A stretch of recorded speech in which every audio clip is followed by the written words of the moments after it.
રાજ્યની અંદર અત્યારે ઊંચું તાપમાન અને હીટવેવનો માહોલ જોવા મળી રહ્યો છે. સંપૂર્ણપણે જોવા જઈએ તો અત્યારે આપણે એપ્રિલ 2025ના પ્રથમ અઠવાડિયાની અંદર સામાન્ય કરતા ઊંચું તાપમાન નોંધાયું છે. અનેક જગ્યાએ તાપમાન છે 41 થી લઈ અને 44 ડિગ્રીની રેન્જમાં જોવા મળ્યું અને આઇસોલેટેડ વિસ્તારોની અંદર 44 પ્લસ તાપમાન પણ આપણે જોવા મળ્યું છે. સંપૂર્ણપણે વાત કરવા જઈએ તો આજે 9 એપ્રિલ 2025 છે. હવે આવનારા દિવસની અંદર હવામાનમાં એક મોટો પલટો આવે તેવી શક્યતાઓ છે. હવામાનમાં ઘણા બધા ફેરફારો થાય તેવી શક્યતાઓ છે. બંગાળની ખાડીની અંદર અત્યારે એક હળવું દબાણ રચાઈ રહ્યું છે. એ સાથે ઉત્તર ભારતના ભાગો ઉપર સાયક્લોનિક સર્ક્યુલેશન બની રહ્યું છે. આ બંને પરિબળોને કારણે ગુજરાતના તાપમાનની અંદર ઘટાડો થાય તેવી સંભાવનાઓ છે. આવતીકાલે 10 એપ્રિલે 2 થી 3 ડિગ્રી તાપમાન નીચું આવે તેવી શક્યતાઓ છે અને 11 એપ્રિલ 2025 થી લઈને 15 એપ્રિલ 2025 નો સમય હશે.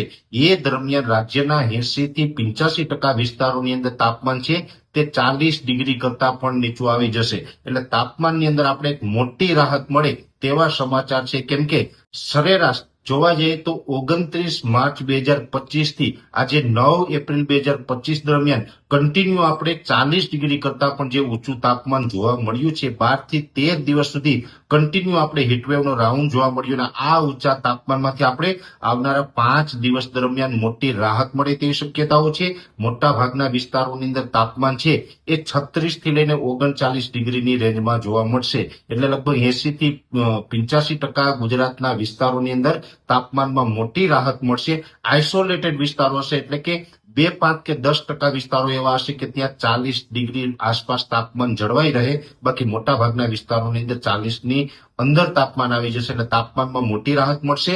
ઉત્તર ભારતનું જે સાયક્લોનિક સર્ક્યુલેશન અને બંગાળની ખાડીની અસ્થિરતા છે એના ભાગરૂપે ગુજરાતની અંદર પવનની ઝડપમાં પણ વધારો થશે. અત્યારે સામાન્ય રીતે જોવા જઈએ તો પવનની ઝડપ છે એ નોર્મલ કરતા 3 પોઈન્ટ વધારે ચાલી રહી છે. અત્યારે એવરેજ 14 થી લઈ અને 16 કિલોમીટર પ્રતિ કલાકની ઝડપે અલગ અલગ વિસ્તારોની અંદર પવન ફૂંકાઈ રહ્યા છે.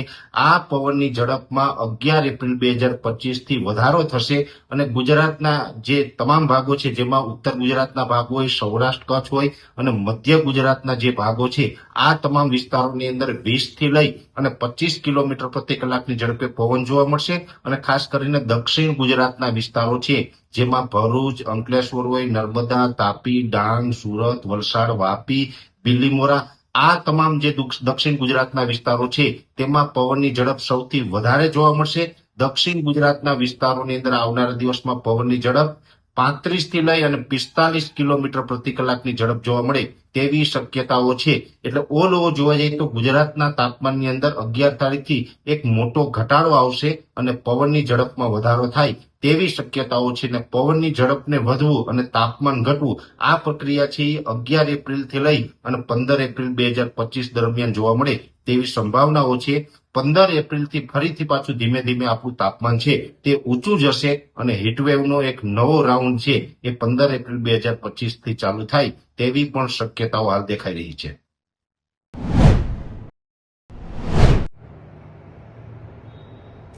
ઘણા લાંબા સમયથી આપણે એક અનુમાન હતું કે 31 માર્ચ 2025 થી લઈને 5 એપ્રિલ 2025 દરમિયાન રાજ્યના હવામાનમાં પલટો જોવા મળી શકે છે અને અનેક વિસ્તારોની અંદર છૂટાછવાયા હળવા સામાન્ય માવઠાના વરસાદ જોવા મળે તેવી એક શક્યતાઓ આપણી હતી. એ જ મુજબ જોવા જઈએ તો આજે 31 માર્ચ છે અને જે મહારાષ્ટ્ર ઉપર હવામાનની જે અસ્થિરતા બની હતી આ અસ્થિરતાનો ટ્રક છે એ ગુજરાત સુધી લંબાયો છે.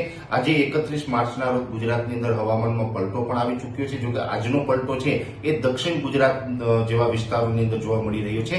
પણ આવનારા દિવસમાં ગુજરાતના અનેક વિસ્તારોની અંદર માવઠું થાય તેવી શક્યતાઓ છે. આજે 31 તારીખના રોજ જે હવામાનમાં પલટો આવ્યો છે જેની અંદર આજ સાંજ સુધીની અંદર દક્ષિણ ગુજરાતના ડાંગ, આહવા હોય, વલસાડ, નવસારી અને વાપી જેવા વિસ્તારોની અંદર છૂટાછવાયા માવઠાના ઝાપટા પડે તેવી શક્યતાઓ છે. અને આવતીકાલે 1 તારીખથી લઈ અને આ જે માવઠાના વરસાદના જે વિસ્તારો છે એમાં વધારો થઈ શકે છે. જોકે આવનારા દિવસની અંદર જે વરસાદો પડવાના છે જેમાં અનેક જગ્યાએ થંડરસ્ટોર્મ એક્ટિવિટી થાય તેવી પણ શક્યતાઓ છે. જે વિસ્તારોની અંદર થંડરસ્ટોર્મ એક્ટિવિટી થશે ત્યાં ગાજવીજ અને પવન સાથે પણ વરસાદ પડી શકે છે. જેમાં આવતીકાલે પહેલી તારીખ અને પરમ દિવસે બીજી તારીખ એમ 2 દિવસ સુધી સૌરાષ્ટ્રના વિસ્તારોની અંદર પણ હવામાનમાં પલટો આવશે. સૌરાષ્ટ્રની અંદર જે વિસ્તારોમાં માવઠાની શક્યતાઓ છે જેમાં જોવા જઈએ તો બોટાદ, ભાવનગર, અમરેલી, ગીર સોમનાથ, જુનાગઢ અને દક્ષિણ રાજકોટના ભાગો છે જેમાં છૂટાછવાયા વિસ્તારોની અંદર સામાન્ય માવઠાના ઝાપટા પડે કે છાટછૂટ થાય તેવી શક્યતાઓ છે. મોરબી, સુરેન્દ્રનગર અને જે જામનગર, દ્વારકા, પોરબંદર જેવા વિસ્તારો છે તેમાં હાલ કોઈ માવઠાની શક્યતાઓ દેખાતી નથી. અમુક વિસ્તારોની અંદર વાદળ થશે, એકલ દોકલ સેન્ટરમાં ક્યાંય ઝાપટું પડીએ તો એ અપવાદરૂપ રહેશે. એ સાથે કચ્છ જિલ્લાની વાત કરવા જઈએ તો કચ્છમાં પણ હાલ કોઈ માવઠાની શક્યતાઓ નથી, પણ દરિયાઈ કાંઠાના વિસ્તારોની અંદર વધારે ઘાટા વાદળ જોવા મળે અને એકલ દોકલ જે વિસ્તારની અંદર ઝાપટા પડે તે વાત અપવાદ રહેશે. એ સાથે સૌરાષ્ટ્રની અંદર, સૌરાષ્ટ્ર અને કચ્છની અંદર તો પહેલી અને બીજી તારીખે 2 દિવસ સુધી જ હવામાનમાં પલટો રહેશે, પણ દક્ષિણ ગુજરાત અને મધ્યપ્રદેશ બોર્ડર લાગુ વિસ્તારો છે એ વિસ્તારોની અંદર 5 તારીખ સુધી આ અસ્થિરતા જોવા મળશે, જેમાં ખાસ કરીને અરવલ્લી, મહીસાગર, દાહોદ, ગોધરા અને છોટાઉદેપુર જેવા વિસ્તારો છે એમાં 1 થી લઈને 5 એપ્રિલ દરમિયાન છૂટાછવાયા માવઠાના ઝાપટા પડી શકે છે.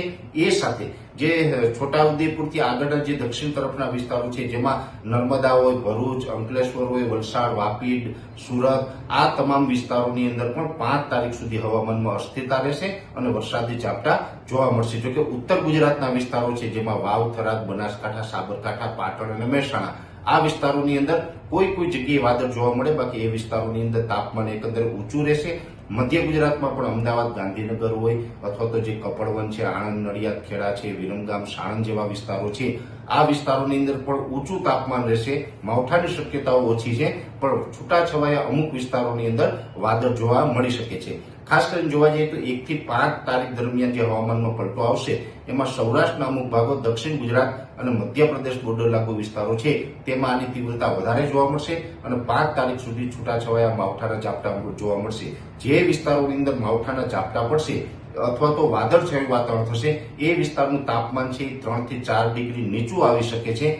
બાકી જે વિસ્તારોની અંદર વાદળો નહીં જોવા મળે એ તમામ વિસ્તારોની અંદર 40 થી લઈ અને 42 ડિગ્રીની રેન્જમાં તાપમાન જોવા મળે અને જે વિસ્તારોમાં વાદળ ન જોવા મળે એ વિસ્તારોની અંદર હીટવેવ અને આકરો તાપ જોવા મળે તેવી પણ શક્યતાઓ હાલ અમને લાગી રહી છે.